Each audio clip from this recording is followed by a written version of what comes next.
Hi friends, this is Dinkar Suri, founder of GASP Sales Academy, welcoming you all to yet another edition of the Spotlight series. In the Spotlight series, we focus on those entrepreneurs and change makers who are making a difference to their customers and clients. Today's topic is making Salesforce automation work.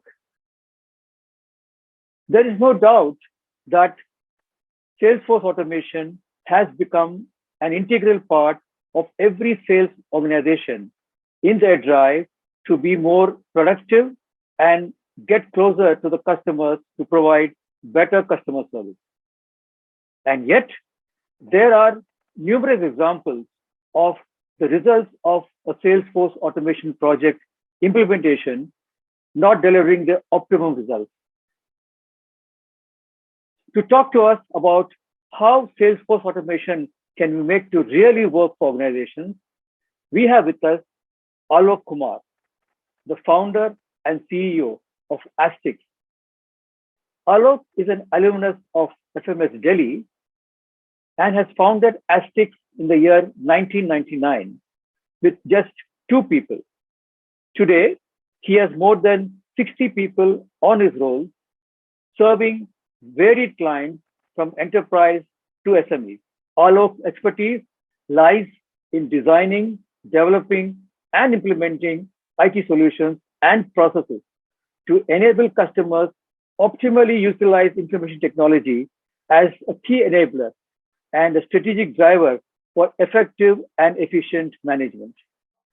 Let us talk to Alok now to understand a little bit more about Salesforce automation, its key drivers, how to make it work in an organization, and what the future holds for this sector. Hi, Alok. Welcome to GASP Sales Academy and the Spotlight series. Thank you, Dinkar. It's a pleasure to be here. Well, it's wonderful to have you, Alok, because the area that you work in is on Salesforce automation system. And I think that impacts like about every company on this planet. So let me start by asking you, what made you turn an entrepreneur and choose your current area of business with Astix? Well, I had passed out, I'd done my MBA and passed out of FMS way back in 1988. To be honest, this wasn't a conscious decision. I was between 2 different jobs where I'd taken a sabbatical. And during that time, a super opportunity came up where we were, got an opportunity to work with UNICEF, who was one of my old clients in my old company. And that's when I decided to just take that project myself. It was paying a lot more. It was interesting. There were a couple of other opportunities also. So I started off on my own at that point of time. It wasn't really in the field of IT. IT was always a passion. And a few years down the line, I'd taken a year off, made enough money, taken a year off, and taught myself IT really at that point of time. And that's when we actually got into IT solutions sometime in about 1999.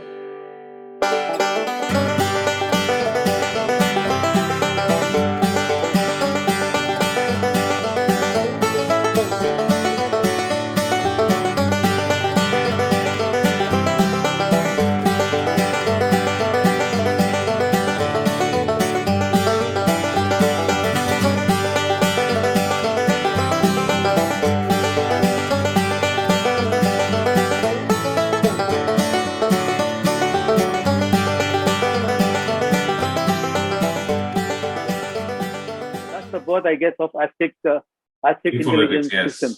Yes. That's great. So that's a true entrepreneurial bug that bit you, which made you start this. Like, this is the kind of stuff the entrepreneurial journeys are made of. Wonderful. So today, as you look back in 2022, what are the products or solutions that you're offering, and what segments do you operate it in? So when we initially started, we were more like a project-based company where companies would come to us with requirements and we would fulfill those requirements. And over the years, we kind of specialized in three different verticals. So we work on a lot on GTM solutions for FMCG companies. This is right from Salesforce automation to DMS to forecasting systems, coverage optimization systems, the entire gamut of operations which take place in secondary sales. We also have a vertical where we work on analytics and kind of visual analytics.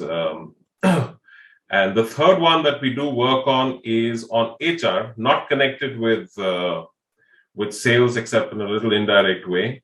But we do work on virtual assessment systems and e-learning systems. E-learning, of course, is common and synonymous with sales systems because these are directed towards middle to lower level to field staff. So these are essentially the three areas that we work on where our entire focus is. Although in the middle there have been other applications also that we have done, which could be specialized applications for existing customers. That's great because from what you're saying, essentially you touch every aspect of a sales department's team in every which way, including the HR touch, which is not something that's very common that I've seen among the Salesforce automation companies. So actually a little bit beyond that, which is good because that brings me to my next question. See, this whole aspect of Salesforce automation. I remember that when I started my sales career in '83, it was a pen and a paper, and no, that is what was accepted. So from there to 2022 today, what has been the journey for the Salesforce automation? Can you just take us through that? Yes. Way back in early 2000s, the whole focus was really to be able to get sales information in time to be able to take some decisions for the next month. So I do remember when we used to earlier work in 2000, there used to be the secondary sales force used to use town market reports or a stock and sales report, different companies had different names. And the whole idea was at the end of the month, could we get distributor closing stock? Could we get the primary billing into the system and then be able to understand as to what even the total secondary sales was? I mean, it started off at that particular level. It graduated over a little short period of time, it graduated into trying to get what the sales of individual retailers were. It took a few years for that. But Salesforce automation, I no longer call it Salesforce automation because it is basically tools now which empower your sales force. The old days, the focus was really that do I get information about what they're doing so that I could kind of analyze past data and probably use that for the future. But it's now moved into an environment where a large part of the analysis, the analytics runs, and it basically is used today to throw back information to the sales force on the field on a day-to-day basis with suggestions for even individual stores to enable them to to perform better. So I would say that from a kind of a system where you were trying to record what were the activities for a month, it is now moved into a kind of an environment where you have technology effectively enabling and making the field force more efficient and effective. So we actually say it's more about now empowering everybody in the entire organization using technology. I see. That's a very interesting insight. So essentially what one is talking about is putting the processes in place and the IT behind the sales for automation, enabling that, the ultimate result being better productivity of the sales team, which Absolutely. is essentially I guess the benefit that somebody like you is promising to your client. So that brings me to the next question, which is you implemented your model of the what I call automation and you calling empowerment of the sales team across many clients. So, what are the some of the best practices that your clients have followed to take full advantage of your offering? Can you just highlight that? Yes. So, sorry. So, one of the key differentiators which you see in successful organizations is the attention to detail. Okay.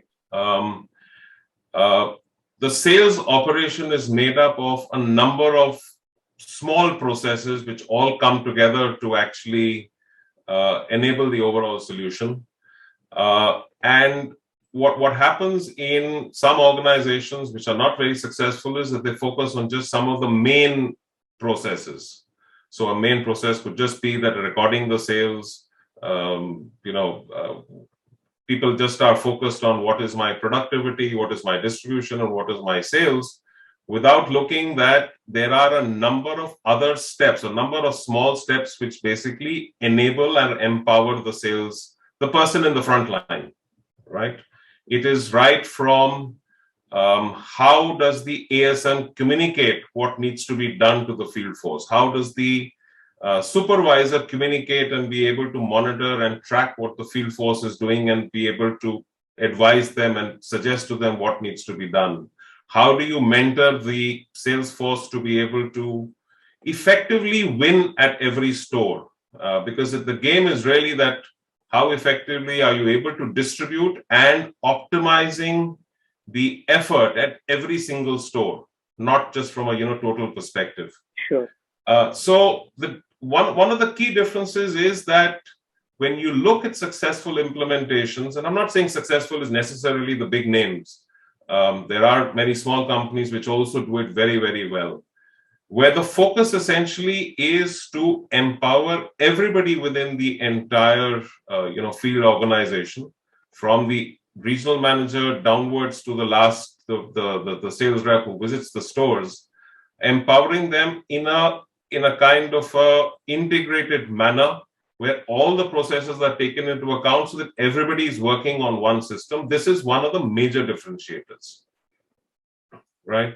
Where actually where companies then tend to find the benefit of all these processes and are able to effectively sell better. That's a very interesting point because I guess the implementation of any of these automation systems within the sales structure by definition means that there is a process that needs to get followed, and because of that, whether willingly or unwillingly or by default, there is a science that creeps into a system which previously perhaps may have been unorganized or disorganized. So in a way, you're facilitating that whole ecosystem to make the selling and the customer management that much more scientific. Absolutely. So in the old days, we used to, the reliance was largely on what was called a good salesperson. You could differentiate between a good salesperson and a bad salesperson. He would talk the talk, he would say the right things, he probably would promise a lot, be okay with under-delivering. On today's environment, it has become a very structured kind of an operation, where the skill, I wouldn't probably skill is a wrong word, but the old selling skills are not as important as they were maybe about 10 years back. Right? Because if you're able to get a dedicated, hardworking person who is willing to make the effort, you have the systems and the processes which basically support and empower them to be good salespeople. I think that's one of the differentiators. Yeah. That brings me to my next question. We talked about implementation across organizations. So you talked about enterprise companies who implement this versus SMEs or SMBs or MSMEs and entrepreneurs or solopreneurs, let us say. What has been experienced on the difference in approach between a large enterprise that implements these systems versus a SME or MSME? So, like I said earlier, I wouldn't really differentiate between large organization and small organizations. We have worked with large organizations who are not very system driven, and we have worked with SMEs who are extremely system driven right from the time they start their business. They realize the importance for it. One of the differences we see is that there are many small SMEs, and when I say small, it could be a company with 20 sales reps across, maybe they're just a regional player, just 20 sales reps or 100 sales reps. These companies are very willing to innovate and experiment with processes which may not have been tried out or does not come from history. They're open to ideas, so we are very happy kind of working with them and working out and then fine-tuning these sales processes. Large organizations, change is of course more difficult to implement, but once the change happens, you do have large organizations where the effect of the change is then very, very large. It's a kind of a tsunami effect which comes within the organization, and the change does happen. It's probably tougher to implement new ideas because of the sheer number of people who need to be convinced, etc. But we have innovated and worked on new ideas and experimented even with large organizations. The other differentiator where I say that some of the, and I wouldn't say again large, I would say some of the more professionally and system driven companies where you see the benefit is that you have a lot more people involved in the decision making. So while the decision making the design may take a little more time, but once you have a design, it tends to be a lot more complete and therefore easier to implement. So like I said, it's not about large and small, it is more about how organizations are run, how empowered the entire, how empowered the middle level management and the top level management, how much of the say they have in operations and how much they're able to, talk about it. That makes a difference.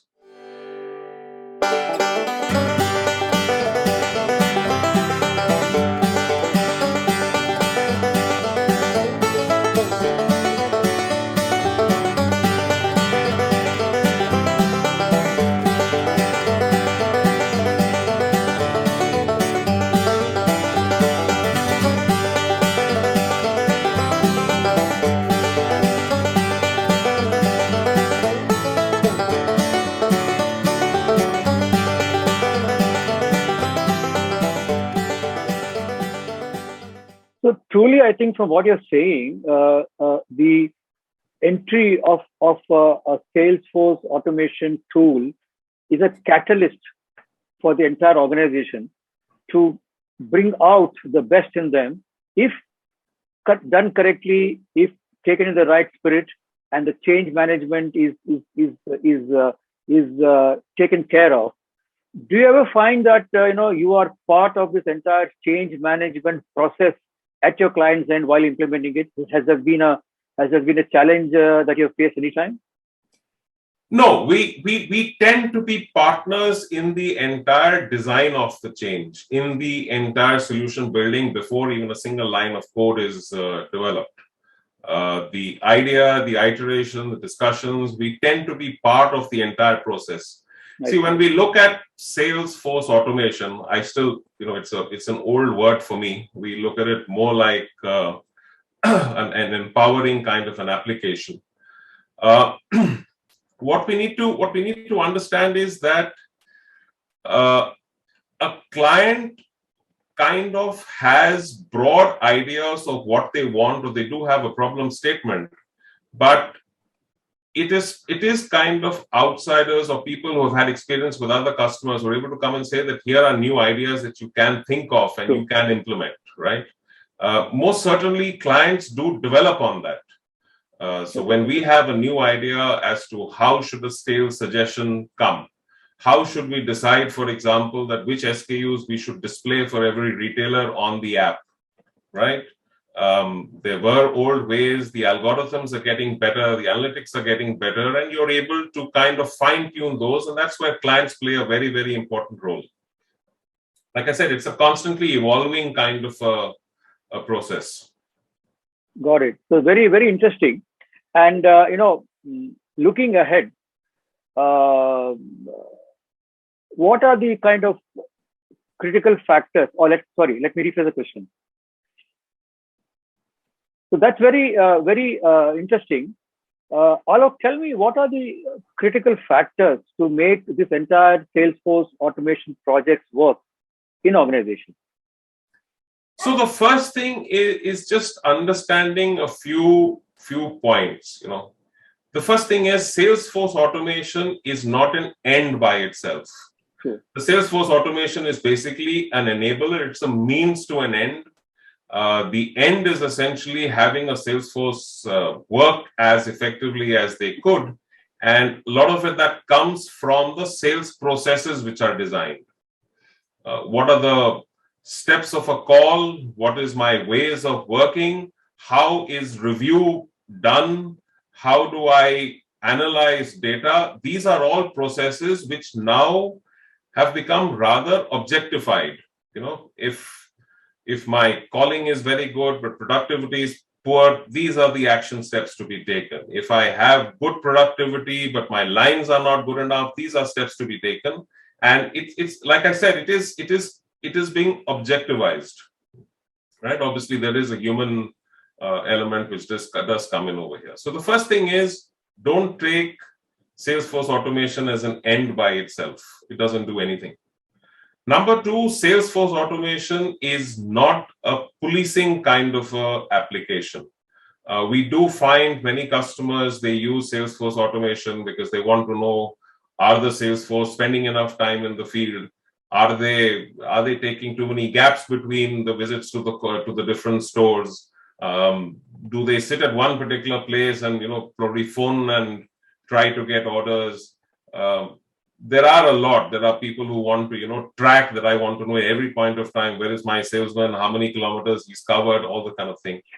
While that is an integral part, because you do need some level of policing. At the end of the day, the Salesforce automation of this entire ecosystem is something which is essentially there to empower the last mile field salesman up to the ASM and bring them onto a completely common platform. That's the objective. They see the same data, they analyze the same data, and there is a single integrated system for them to communicate to each other, lay out plans, etc. That's what it has to be, and that's a major change in the culture of working in many companies. True. The number three is that for Salesforce automation or for this digitization to work, it has to be treated as a completely integrated process, right from the sales director downwards, right up to the last mile field salesman. So ownership, basically. It is ownership. It is not an easy change to bring about this kind of culture. You have to come to a system where there is a complete reliance on the data which is coming out from the Salesforce automation system. We have seen cases where companies will implement SFA, but they will have a separate reporting kind of a structure. They will have photographs going on WhatsApp. They will have a daily sales summary report, which is there on WhatsApp. And the Salesforce automation is taken as one more tool that we have to use. It doesn't work then. It doesn't work. Unless it is an integrated system, which is a central part of a salesperson's life, which is he starts his day, he does everything on the app, and he ends his day on that. All data is seen from that automatically. And then he is able to rely on the data for his day's visits, day's plans, and the suggestions which comes out from the SFA. That's the only case where it does, kind of work. So well said. I think that this is something very important when organizations want to implement SFA, and it's a commitment and a drive and obsession to make it work. Yeah. So looking ahead,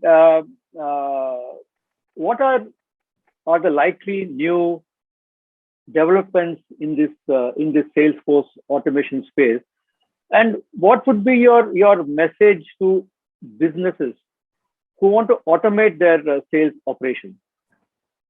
So I'll take them as two different questions. In terms of, I'll first answer in terms of the kind of life cycle or where we see it going. Today, when you look at sales organizations and you look at the cost which you have to maintain for your sales reps, at that cost, you do not get good salespeople like you did maybe 10 years back. Sure. And there are other career opportunities for them, which probably pay more. But what you do get is a lot of good, dedicated, hardworking people who have dependents and therefore put in the hard work. And you have Salesforce automation of this entire digitization ecosystem, which provides them a complete platform on which they are able to perform in spite of not being like the old-fashioned salesperson, right? That's one of the major change areas, because Salesforce automation today has become more like the helper assistant of the salesperson, telling him exactly at every store what they need to do, what products they need to focus on, how much they should be trying to sell, how to sell the schemes. It is now suggesting all of this information. Going forward, what we do see is a lot more analytics and a lot more precision in the kind of suggestions which comes for every store. Now, it's quite an interesting journey, because if you look at a large FMCG company which covers maybe 1 million to 1.5 million stores, you are talking of approximately a few lakh stores which are visited every day. And for systems to be able to accurately suggest to salesmen exactly what they need to do on each store, you can imagine the kind of possibilities that can come out when you have this kind of thinking. Sure. Number two is Salesforce. Again, it's not Salesforce, it's a digitized process. It is going to take over more and more of the different processes or the different functions which different field people do. Selling is obviously one. There are distributor visits, there are stock taking. When you look at the sales officer or you look at the area manager, there is a lot of distributor kind of management. These kind of get taken over. E-learning on the go is one of the new areas where what we do see coming in fact, it's already kind of come in. We've already started with this, where based on salesperson's performance, we're able to say he's good at productivity, he's not good at range, his value is not good enough. You're able to do a lot of precise 5-minute e-learning training modules, on the fly. It's on his app.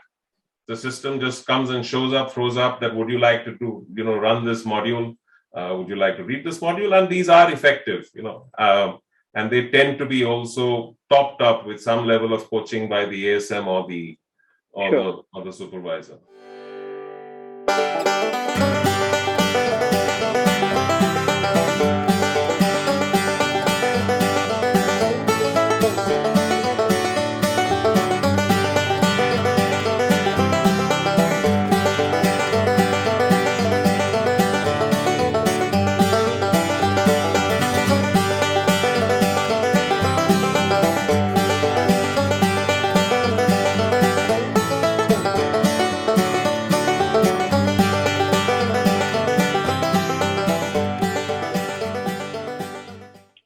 So that's very interesting. And I would draw you to the second part of the question about what is the message to businesses who want to automate their sales operations.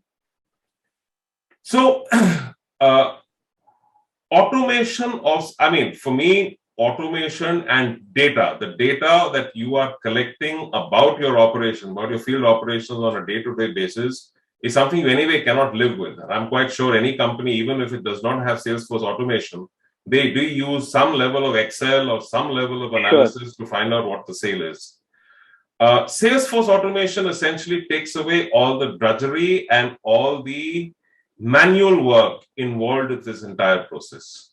It's a one-time data entry. Once the data is once data is entered, people are using it. Data is available in any kind of analysis for any kind of analysis that you want. And more importantly, when in the old days, one would look at the data, one would have to spend time with each of the salespersons, tell them, do this is what you need to do. That particular part is reduced where you have the systems now telling the person exactly what they need to do at each store. Mm-hmm. You imagine a kind of a situation where a sales rep is now visiting 40 stores and you're a company who has got 30, let's say small 30 SKUs. A salesperson is not going to know, that on this store, which of those 30 SKUs which are going to be relevant, right? But you have technology which now says, focus on these 5 SKUs only. Systems know a lot of things. Systems know what is selling within a few kilometers of that particular store. What is the typical buying behavior within that geographic locality? And based on that, it is able to give a lot of good suggestions to the salespersons for every store. So I think that the message is very clear that Salesforce automation is not, should we get it? I think Salesforce automation or digitization, as you say, is a must to keep ahead in this race to capture the customer and capture the consumer. And from what you have said, Alok, it's very clear that the role of the entire Salesforce automation as a project is to be a catalyst for change, a catalyst that changes the company's perspective on the way the processes are run, ultimately delivering them a sales productivity which is perhaps above the norm. And I think also in the process, giving the sales team a lot of satisfaction and enjoyment about the role that they are performing. Yes. So all in all, it's a complete solution. And there is no doubt that more and more organizations should be adopting this approach to get to a more efficient sales organization. Yes, absolutely. I completely agree. If you're in a kind of a business where you need to know the pulse of the market, you need to know a pulse of the operation so that you're able to react in time, just in time. And we talk about reacting within the same day or the next day rather than waiting for a month and reacting at the end of the month. Common examples are you have promotions, you have schemes. You would want to know immediately that how well they're being received by the market so that you can take course correction immediately. So if you're in that kind of an operation where it's a day-to-day kind of a game and a competitive environment, you do require these digitization tools to help you. Well, thank you, Alok. It's been lovely speaking with you. And we hope to catch up with you sometime again in the not too distant future to check out what else is new in this space. Thank you so much. Thank you very much, Dinkar. It's been an absolute pleasure being with you over here and discussing Salesforce automation. Thank you, Alok. That was a wonderful explanation of how to make Salesforce automation work in any organization. Your insights about Salesforce automation being the catalyst for setting the sales processes in an organization is very interesting. Friends, do subscribe to the GASP Sales Academy LinkedIn page and YouTube channel to get the latest news and updates about building sales productivity. GASP Sales Academy works with the GASP Sales Toolkit to build sales productivity. GASP stands for Generally Accepted Sales Principles, a set of 27 processes guaranteed to build efficient sales organizations across any sector and any business, be it B2B, services, or B2C. If you think that your organization can benefit from the GASP Sales Toolkit, do contact us and we shall be glad to assist you. Till we meet again next, goodbye and thank you.